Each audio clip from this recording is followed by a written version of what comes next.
I'm gonna. All right, welcome Coldwell Banker George Realty. Happy Friday to everybody. I hope everybody is having a fabulous Friday morning. Before I hand it to Michelle to do our part 2 of AIR commercial forums, I just have a couple announcements really quick. First and foremost, if anybody knows of any agents out there that need a home, are thinking of changing brokerages, are unhappy with their current brokerage, please send them my way. I'd love to speak with them and hopefully bring them on board. Number 2, I sent a couple emails out regarding a session with Kate Rossi. She's in charge of agent engagement and agent production for corporate Coldwell Banker. I'm trying to put together a class where she would come in person. I think she resides in like South or North Carolina. But I need a commitment from 100 agents. I'm right about the 20 agent mark. So I'd rather not bring in other agents from other Coldwell Bankers, but if I have to, that's where I'm going to need to do so. But I would really urge all of you to give me your commitment that you will attend. I don't have a date yet, but once I have a 70, 80 agent commitment, I can start securing a date. I think it's not going to be until maybe March or April and stuff, okay? So just keep that in mind, please. If you're interested, it will bring a lot of value to your business. Shoot me an email committing to attending this session, okay?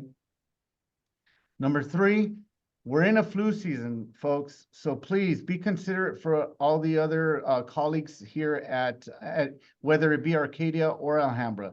If you have flu-like symptoms, regardless if you test positive or negative, stay home until your symptoms subside, okay? Principal Let me go ahead and mute David.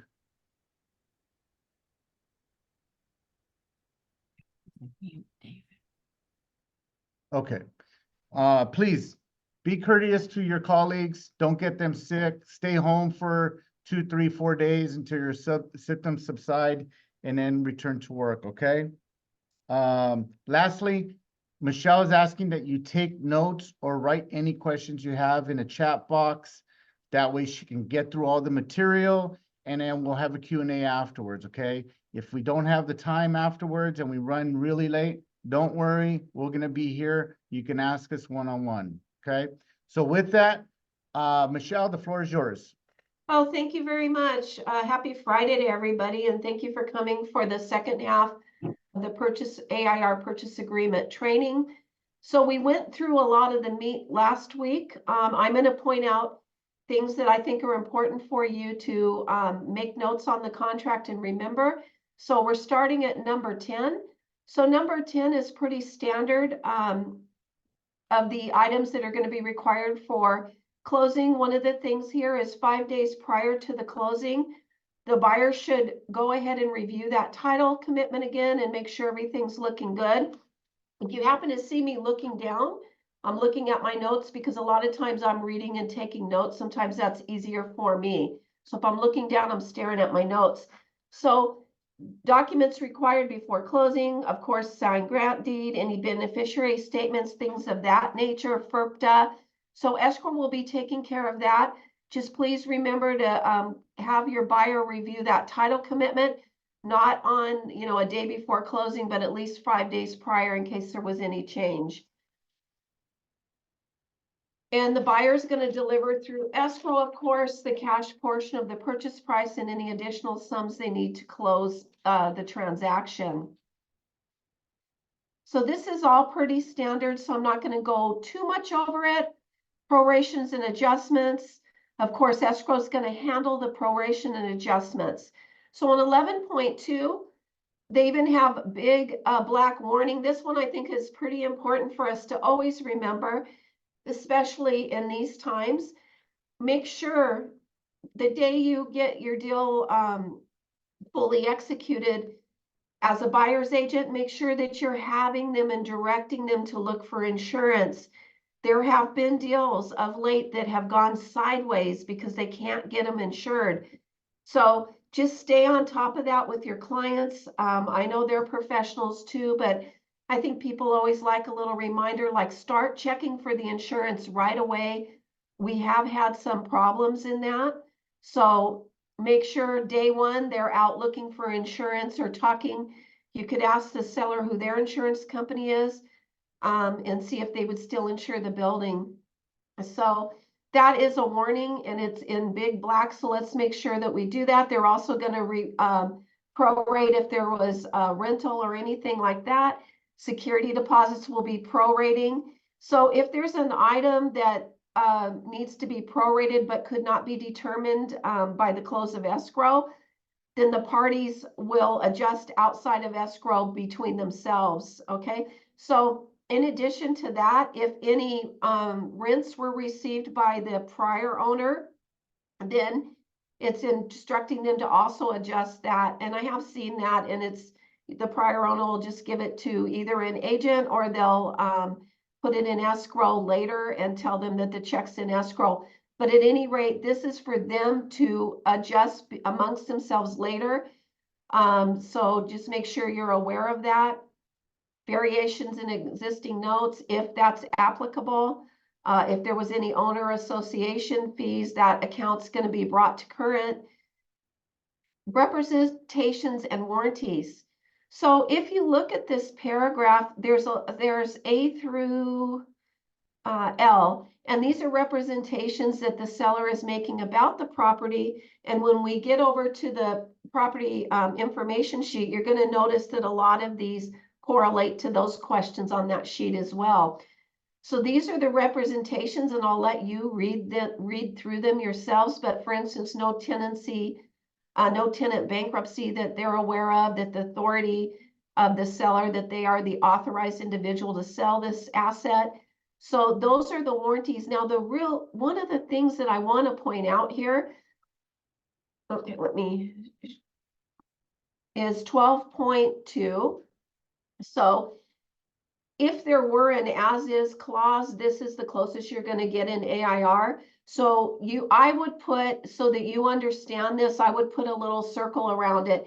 So the buyer acknowledges that except as otherwise stated in the agreement, that the buyer is purchasing the property in an existing condition and will by the time make or have waived all inspections of the property that the buyer believes necessary to protect its own interest. So this is the closest thing to as is in this contract that you're going to see, and it is addressed in 12.2. So I wanted to point that out to you. 12.3, in the event that the buyer learns that a seller representation or warranty may not be true prior to closing, and the buyer elects to still proceed and close the property anyway, then in that event, the buyer is waiving any right that it may have had to bring an action or proceeding against the seller regarding that representation. Okay, so people make mistakes, but always bring to light if there's a material fact that comes up that you need to let the buyer's agent know of. So 12.4 is addressing any reports that the seller has provided. Environmental reports, soils reports is as in a combination to the buyer. And the seller's not going to represent that these are true. These are from third parties. They're not warranting these reports. This paragraph advises the buyer to rely on their own inspectors and their own inspections. Okay, so seller provides these documents as an accommodation, but does not guarantee the third-party consultant's reports. Possession of the property is given to the buyer at closing, subject to the rights of the tenants. So buyer's entry, at any time during the escrow period, the buyer and its agents or reps have the right at reasonable time, subject to the rights of the tenants, to enter upon the property for the purpose of making inspections or tests. And no destructive testing should be conducted without the seller's prior approval, which shall not be unreasonably withheld.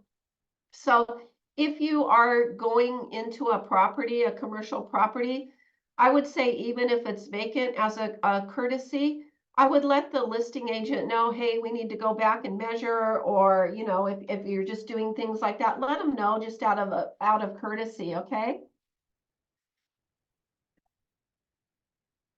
So further assurance, the parties take all reasonable steps to execute documents that are needed to close this deal. Attorney's fees, if including arbitration, the prevailing party would be responsible for reasonable attorney fees. And we know those can be expensive, so we hope we can avoid this. So 17 prior agreements and amendments. This agreement supersedes any and all prior agreements between the seller and buyer regarding this property. Amendments to the agreement are only effective if made in writing and executed by buyer and seller. Sometimes there's a little confusion on addendum and amendment. So an addendum should be executed on this contract when you are writing the purchase agreement. So an amendment is when you're amending terms that have already been set. So just bear that in mind, because sometimes I know there's a little confusion. An amendment is modifying terms that are already set. An addendum is generally provided with the contract at the time it was written, okay? So 18.1 is some protection for the brokers. If this sale is not consummated due to the default of either the buyer or seller, the defaulting party shall be liable to and shall pay the brokers, the brokerage fee that they would have received on this property had it closed. And if the buyer is the defaulting party, the payment of the brokerage fee, in addition to if they have an obligation with respect to liquidated or other damages. So here on 18.2, and it's written in here, it's something to be aware of. I know some parties, you know, don't want a lot of things publicized, but it is written that the brokers are authorized to publicize the facts of the transaction. So that's in 18.2. So we're heading in. If I'm moving too fast, just say slow down, because I think a lot of the more meatier stuff we got to on the first round. So if I'm moving too fast, slow down, because I do want to get through some of the disclosures. So on 19.3, you can designate a notice that there'll be a different address or an additional person that we want the communication or the emails to go to. So you can do that in the transaction if you need to add somebody in that needs to see all of the correspondence. So number 20, the duration of the offer. So make sure that you are filling this in. I know some of this is very small print. So you want to fill in the city here according to this time standard applicable to the city of Alhambra, California on the date of. So how long is this offer good till? So you want to put the city and the date of. After that, it shall be deemed automatically revoked. So make sure that you are filling this in and not forgetting that, because it's such fine print. Sometimes it's easy to overlook. But when you are in the AIR forms, for those of you who have not purchased the suite, there are yellow boxes that will indicate that you fill that out. So it'll help you a lot because you'll see yellow boxes. So now we're going to drop down to liquidated damages. So this is only applicable if initialed by both parties. And as I said in the first training, it's a little bit different on commercial. We have a cap in residential that we're all used to at 3%. This is not so with commercial purchases or assets. So make sure here that you're explaining to your party and inserting amount here. Maybe you insert 30,000, whatever you deem as the liquidated damages. So what this does, if the deal went sideways, even after the buyer waived or removed or agreed to all contingencies, The seller would only be entitled to whatever this liquidated damage amount is typed in here. So it's a little different because a lot of times on the residential, because I know people flip in between that, it's the initial deposit up to 3%. Well, here you can cap it at whatever figure that your buyer is comfortable with. Now the seller may have a different opinion and counter you, but make sure you're not missing that. And arbitration of disputes, this is only applicable if it's initialed by both parties. And this only pertains to liquidated damages or the return of the deposit, and applicable if initialed by both parties.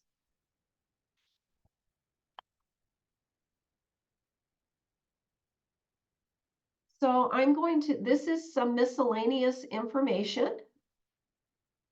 And I'm going to go down here. 1031 exchange is already embedded in the contract, so we do not need to write that in.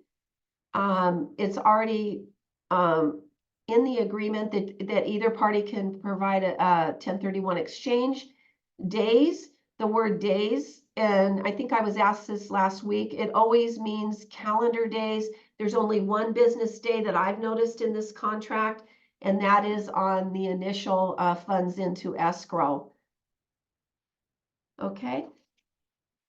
Let me make sure I haven't missed anything that I thought was important. Okay, so I'm going to drop down to here. If you have additional terms, sometimes they're not as lengthy, so you can just put the additional provisions in here. Sometimes we do need to do the addendum because they're longer, but if you don't have any, it's instructing you to write none. So I want to drop down to the commission right here. So this is coming from the buyer, and the broker's gonna fill out all their information, and the buyer's gonna fill out theirs and sign it. 27.2, as I alluded to last week, is where you would put in the percent of the commission. So they have the percent here, like let's say it's 6% of the purchase price or whatever it may be, and then the seller's broker gets 3, and the buyer's broker gets 3. Now, why is this important? If it's on the MLS, it would fall under the MLS rules, and you could look at the commission there. But I think in AIR contracts, we should always get in the habit of putting that in there, because some of these deals are off market. They may be listed on commercial platforms and not on MLS. So in order for especially the buyer's agent to protect their commission, please don't miss filling out 27.2. You want to get paid for all of your hard work. So 27.2 is a very important paragraph to remember. I would put a big star by it. And we are going to get into the property information sheet. So it's even stating here that the property information sheet is required to be delivered to the buyer. And those are all the seller's reps and warranties up in that higher paragraph that we went over. So let me come down here. So that's the end of the agreement right here, okay?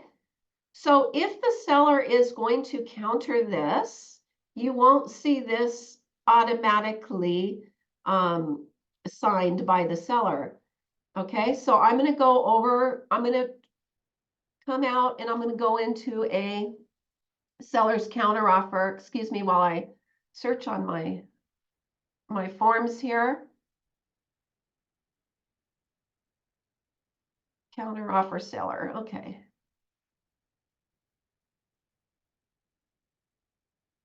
Okay, so here's the counteroffer. If the seller does not agree to all the terms, then they're going to have a counteroffer prepared. So it's dated the day you do it, seller and buyer, the property address, and the APN.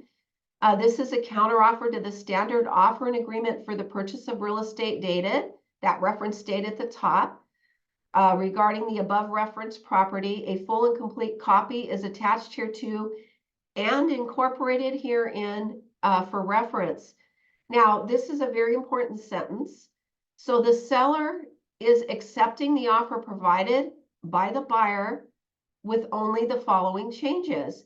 So here you have a box where you could make marks, on the contract, ink changes, and you could initial them, but sometimes handwriting is hard to read, or you'd be off, going sideways in the margin because you may not have room to write. So I really don't recommend that, but I'll leave that to you. I probably would not be interested in doing that one.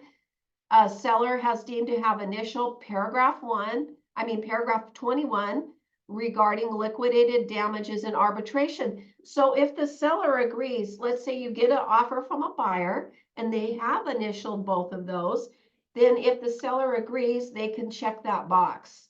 If they need to change the liquidated damages amount, they're going to counter it. Here's where it says the changes are detailed in the addendum attached here to, consisting of paragraphs. So you could check that box. So you could have this box checked that you agree to the liquidated damage and arbitration, and check this box in addendum. Now, if you don't agree to the liquidated damage amount, please don't check the box. Go ahead and add that into your addendum. Or if you don't have a lot of changes, you could check this box and all of the changes would be set forth down from A through E, okay? So how do you make this a multiple? You're going to check on number 3. You're going to check this box. The seller's going to initial that it is a multiple counter offer. So if you want this to be multiple, check the box, have the seller initial. Now this becomes multiple, and the right to accept other offers, and the seller still reserves the right to offer the property for sale and to accept any other offer prior to the actual receipt of seller's authorized agent. Now, if it's multiple, the seller would have to sign again, but you can also put the agent's name here because they could accept another offer that comes in. Expiration, the counter offer, you're going to put the expiration date here, and that's at 5 p.m. on. Okay, so the binding effect is the counter offer when fully executed by both the buyer and seller and delivered, received as specified above, shall be a binding contract. Now, if it is a multiple, you're going to come down here, and this is number 11, is going to be the multiple counteroffer signature line. So it's I think it's pretty intuitive, and you'll understand it when you really sit and look at it. It's super simple, but that's how you make a multiple counteroffer, and the seller re-signs down here if they accept one of them in the terms. Okay, so I'm going to go back in and get the buyers. Okay.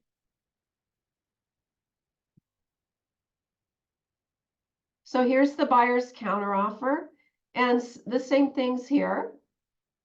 Okay, so just read through these, and if you have questions on how to work the forms, just let me know, and we'll go over it individually. Okay. So I want to get to, confidentiality. I just want to make a quick note on that. So the confidentiality agreement, if you needed to provide, like, let's say if the owner had a lot of reports on the property and they were going to give them to a buyer and their agent, to review them, to ascertain if they wanted to make an offer, you could put a confidentiality together. AIR has made one. It doesn't mean that everybody's agreeing that that party is the purchaser of the property. It's just that they are allowing them to have a look at the reports that they may have on hand, and I'll let you read that agreement yourselves. And I want to get down to the let me get the disclosures that I want to go over. So first I'm going to go over the seller's mandatory disclosure. Okay. Seller's mandatory disclosure statement, and it says right here, do not use on residential properties 1 to 4. So you're going to fill out all of the top. And here you're going to check here. You can either check to use My NHD, or you're welcome to use any of your companies that you desire. You can, natural hazard companies, you could check here and write in who you want to utilize. So you're going to have the NHD report. I would recommend ordering it as soon as possible. So you're going to order that NHD report. When you see the seller, have it attached and have this. If you use My NHD, you check this box. If you're using another natural hazards report company, fill it in here, okay? So you're going to go through all of the questions, or the seller is, excuse me, and they're going to check them to the best of their knowledge and answer them. And then that's it. Seller dates and signs it. And then when the buyer is on contract, they'll get a copy of this. And I would do these right away. It shouldn't take you too long, okay? Or the seller too long. So the property information sheet. So let me get this on full screen. Okay. So this is where the seller is going to fill out the information and disclose material facts. This is their representation and warranties on the property. Very important document. I would make it equivalent to a TDS in the residential world. So this I would get done as soon as possible, because as I showed you last week, the property information sheet is required for some of the contingencies to kick off. They're kind of married. They get the property information sheet, then the clock starts ticking. So this is for the seller to fill out, not the agents. So they're going to go through and answer all these questions, briefly describe the property. I should go back to that. You could say industrial warehouse, office building, things of that nature, equipment. They're going to answer all of these questions, anything that they have knowledge of. So this, I would print it when you get your listing agreement. If they can't go through all of this that day, because most importantly, let's get the listing agreement, give them time to get the information together. You can leave the seller a copy or pre-email them one, so that they know the questions in the form that they're going to need to be answering. So they're going to date it and sign it. And then the buyer is going to receive a copy and date it and sign it. Okay. So I want to see if I pulled up anything else that I thought would be pertinent to this training. No, I think that's it, because we went over the bulk of it last week. So now I'm going to open it up to any questions. And if you have a question, unmute yourself. We have two here in the office, Michelle. I Okay. mean, in the training room. Okay, thank you. Can you come up here? Oh, okay. So she Yeah, can- this speaker in here is really low. Hold on. Right here. Hi, Michelle. The Yes. first, I have three questions. The first question is regarding the purchase agreement, page 11. Okay. If I heard correctly, didn't you say that by giving the counter offer, seller doesn't have to put their signature here? Yeah, okay. So yes. So we just Because give out the counter offer. yeah, because okay, so AIR is structured a little differently.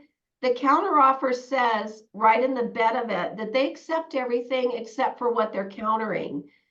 So there is, if you notice on the back of this form, because at first, before I really started delving into training myself and listening to lawyers, I was like, why isn't there a checkbox subject to, this counter offer? Well, because they intend for it just to go to counter offer.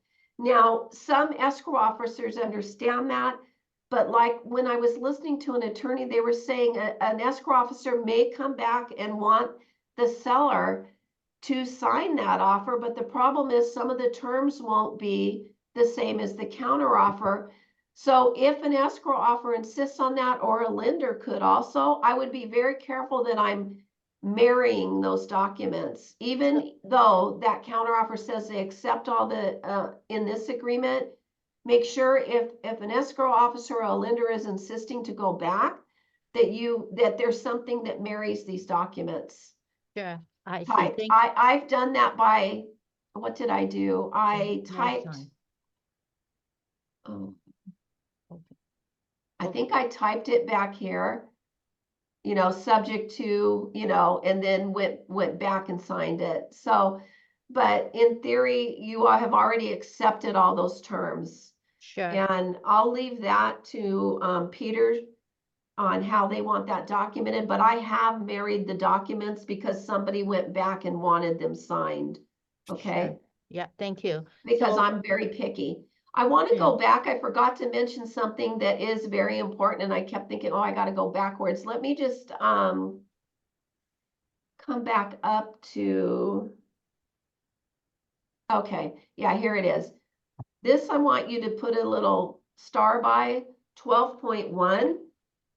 So the seller's warranties and representations survive the closing of this transaction and the delivery of the deed for a period of 3 years. Any lawsuit or action based upon them must be commenced within such time period. The seller, so 3 years. The statute in California, and Peter, correct me if I'm wrong, I believe is 4 years. So AIR has it down at 3 years. Now, this can be negotiated. You could make it a year and a half. You could make it 2 years. But I want you to be very cognizant of 12.1, okay? So this can be negotiated, how long you want that to survive, okay? So a buyer may have one opinion and a seller may have one opinion. So make sure that you put a star by 12.1 so you're aware of that. Okay, any other questions? yeah, yes. So, thank you.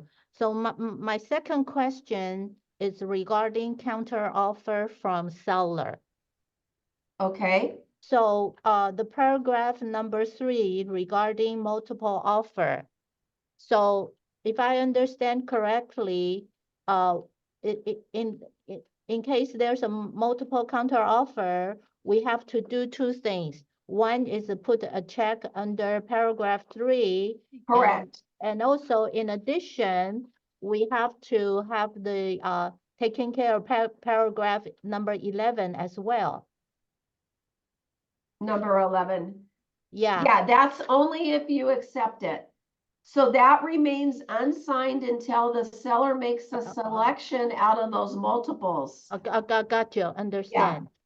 Understand. So, okay. And then my last question is regarding the information sheet.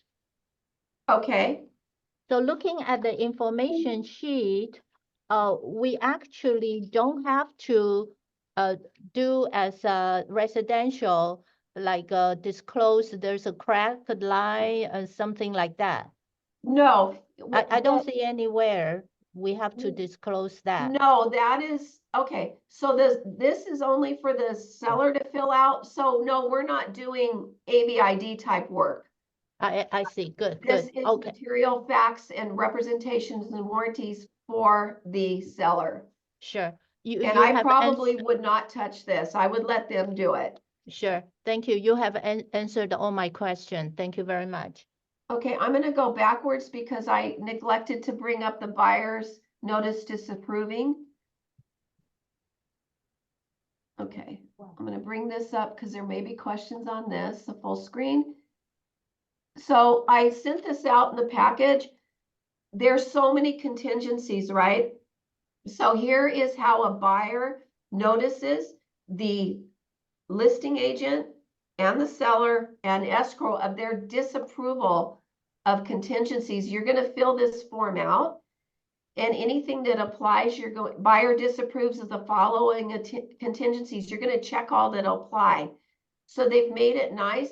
Here's another box for other, or you could say all of the above contingencies, all of the above contingencies except if you're accepting one. So make sure that you get a little familiar with this form and how to use it.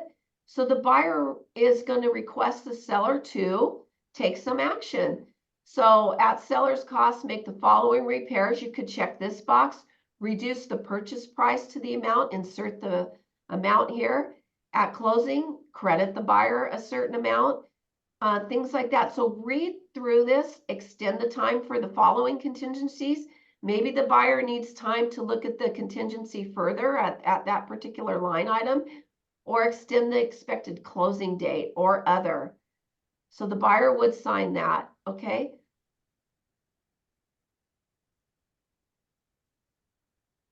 So that is how you notify the seller of your disapproval of the contingencies, okay? Not this number. Not this number. What number? I don't understand. What is what? Not this number. What number? are you- What's your question? What is your question? What number do you put on the not this number?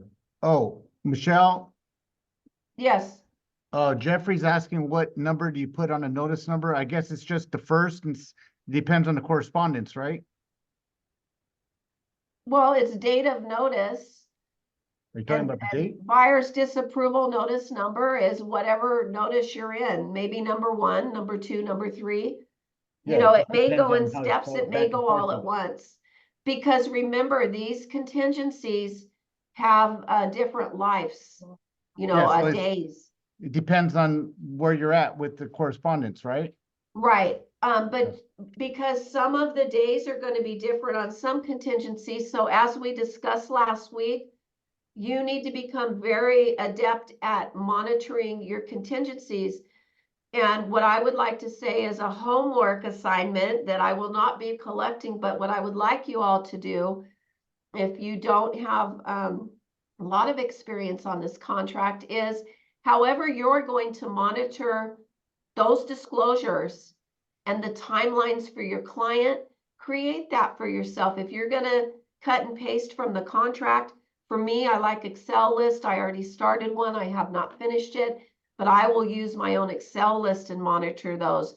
So I'd like to encourage all of you, because we are managing the contract to the contingencies, and especially as a buyer's agent, you need to really, really be on your game on this, and as a listing agent as well, because you know, we all need to know how to dance within the contract, and we want it to be dancing smoothly, waltzing. You know, we don't want some break dance where it's feeling shaky and iffy. So make sure you know how to dance, and knowing how to dance is managing these contingencies. And I want to say one more thing. If you are going to step into this arena and you don't have experience, I recommend you work with another agent that has some experience. You know, it's better to share some commission and get the deal done, and you'll learn an awful lot. So, is there any other questions? I agree 100% with that statement. Yes. Yeah, we want you to be safe in the deal. Any other questions? Any other questions? No. We're good here, Michelle. Okay, so what we're going to do with the AIR is we'll figure out different time frames that we will train on them. We will be training on AIR commercial leasing. Somebody asked to go over the LOI last week. So ahead of that training, we'll do a quick refresher on LOI and jump into AIR commercial leasing. And now if you study this contract, you should be able to work the other purchase agreements like the land agreement. They've taken out things that don't pertain to land, like mechanical things that would be in a building, things like that, and the income properties. So if you understand this agreement, you'll be able to work the other 2 agreements, okay? So I would recommend you study it and review, and we will move on to LOI and commercial leases, AIR. We'll figure out a time frame and let you all know ahead of time. So if there are no further questions, One more. okay. All right. Thank you, Michelle. So my question is, for the purchase agreement, the escrow days won't, is counted after removal of all contingencies, right? Yes, right here, happen to be on page 1. Right. It's And close looking, 30 or however many days after the waiver or satisfaction of the buyer's contingency. So with that, Christine, because you're very astute, I think you noticed it last week, you're gonna be at least 60 days in, right? right, by So- looking at the contingency, buyer disapproving the contingency, looking at the soil inspection contingency, hazardous substance contingency, that can be 3 months. Yes, I know. So it is a floating close date, so I just see. be aware Got of it. that. Okay, So thank you. here, if the buyer wanted to amend the days down or the seller did, that could be countered. But your clock doesn't start until the waiver and satisfactions of all of the buyer contingencies. As far as close of escrow date, it is a floating date. The floating date. Got it. Thank you so much. Any I other think we're good. questions? I think we're good, Michelle. I wanted to tell you all, thank you very much for attending. I'm always delighted to be here with you. In me teaching you, I'm teaching myself as well. Everything is, if we don't learn every day, you know, that's a shame because there's always something to learn every day. I thank you. I'm always honored with you coming to the class. Thank you until next time. Thank you, Michelle. Hi, Thank you, Michelle. This is everybody. David Hewlin. Hi, David. Have, I just got through using the AARCR form for a prospective client. I filled out the form 2 days ago. The client signed it, so I'm off and running with using the AARCRE form. So these commercial classes are very, very helpful, and I want to thank everybody. But I'm using it now, and it's going full blast. The client is coming in next week, and it couldn't have been more timely. Thank you. Oh, thank you, David. That's great. And I wish you all the best and love to hear that. You know, you're out making deals. Thank you. Well, you guys are making it very productive for us because you're giving us the tools that we need to use, and you're doing it on a timely basis. So I couldn't ask for more, other than I might owe everybody a chocolate cake from Porto's Bakery. Oh, well, thank you, David. only if it's sugar-free. Okay, it'll be for free. No, sugar-free. Okay. All right, any other Michelle, questions? thank you, everybody. All right, any other questions before we conclude? We have another class next week, right? Not an AIR. Michelle, are we having another class on AIR? They're asking, Yeah, we're gonna move on to the leasing, commercial leasing, because that's a really good profit center. but that And a won't be for a couple of weeks at least, Yeah, right? we'll have to figure out a time. We don't have Yeah. anything scheduled, but that is what's up next, and I'll quickly review an LOI during that. Yeah, so we'll get to all the forms in this packet little by little as the months come, right?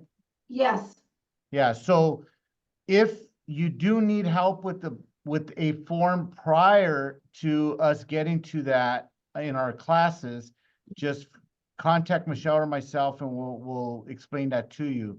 But just bear with us as we get to these forms, because we have other training sessions that we're gonna put in between as well, okay? So with that, I think we're gonna conclude our training for today. Everybody have a wonderful Friday. Is this in the zip code? bye-bye. Bye. Bye.